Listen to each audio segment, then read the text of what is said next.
अब संसार में रहते हुए दुख से छुटकारा अर्थात दुख से मुक्ति कैसे पाई जा सकती है।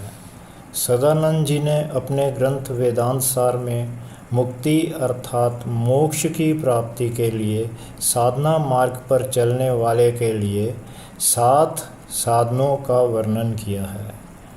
उनमें भी पहले 4 साधनों को साधन चतुष्टय का नाम दिया गया है। इन 4 साधनों में सबसे पहले आता है विवेक। अब विवेक क्या है यह हमें जानना है। पहले मन, फिर बुद्धि और उसके बाद विवेक। विवेक जो है वह अंतःकरण को शुद्ध करने में सहायक होता है, या ऐसे कहें कि यह विवेक ही है जो हमारी चेतना के आवरण को हटाने में मदद करता है।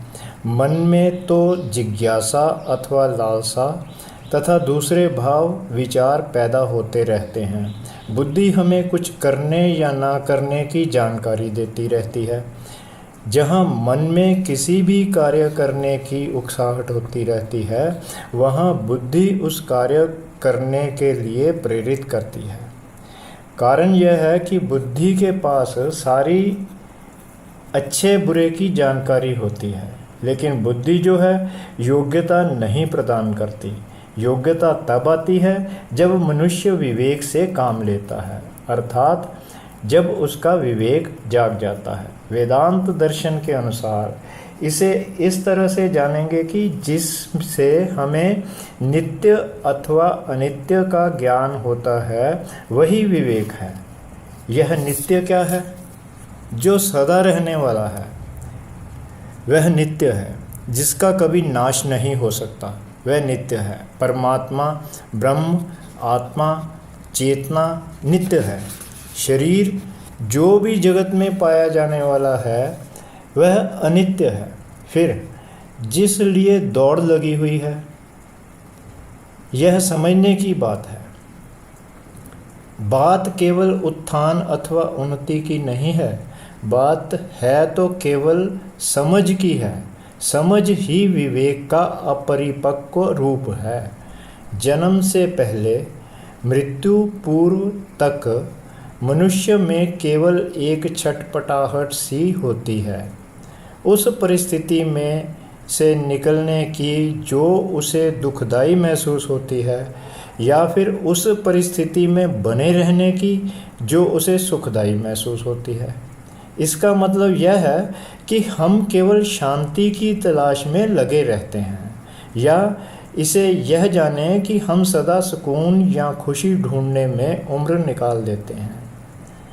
कुल मिलाकर व्यक्ति या तो भौतिक वस्तुएं इकट्ठा करने में लगा रहता है, या फिर मूर्त अमूर्त रूप में परमात्मा का सहारा लेने की विधियां तलाश करता रहता है। अंत तक उसे कुछ नहीं मिलता, केवल खाली हाथ इस संसार से लौट जाता है। कारण यह है कि वह अनंत की तलाश में नहीं लगता। अनंत की तलाश में वही लगता है जिसका विवेक जाग जाता है। इसके लिए परहित सुखाय का ध्यान रखना पड़ता है। दूसरे के हित की भावना भी रखनी पड़ती है। जो व्यक्ति अध्यात्म में रुचि रखने वाले हैं वह विचार को सुविचार बनाने का प्रयास करते हैं, सुविचार को बुद्धि से कार्यान्वित करने का प्रयास करते हैं। इन्हीं कर्मों से उन्हें कर्मफल की प्राप्ति होती है, या यह समझें कि जो लक्ष्य निर्धारित किया गया है उसकी प्राप्ति होती है। मनुष्य को परम लक्ष्य की प्राप्ति, जैसे कि पहले कहा गया है कि दुख से छुटकारा पाने के लिए अपना ध्यान अपनी ओर केंद्रित करने की जरूरत होती है। जब वह ध्यान अपनी ओर लगाना शुरू करता है तो उसे अच्छे बुरे का ज्ञान होता है। यद्यपि यह स्थिति यह दर्शाती है कि उसकी बुद्धि जागृत हुई है।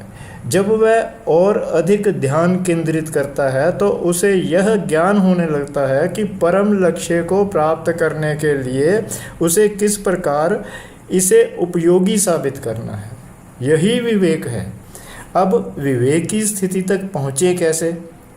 इसके लिए जो हमें प्रयास करना है वह या अच्छे उच्च कोटि के ग्रंथों के पठन मनन से, उच्च शिक्षा से, या फिर अच्छे साधु संतों के सत्संग अथवा संगत से होगा।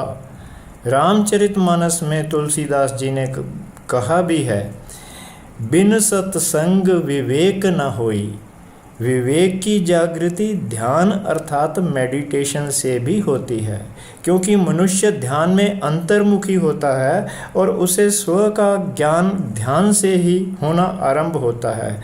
जिंदगी के परम लक्ष्य दुख से निवृत्ति हेतु अर्थात दुख से मुक्ति पाने के लिए तथा परम पिता परमात्मा को जानने के लिए या फिर परम चेतना तक पहुँचने के लिए विवेक प्रथम साधन माना गया है। ओम नमः शिवाय।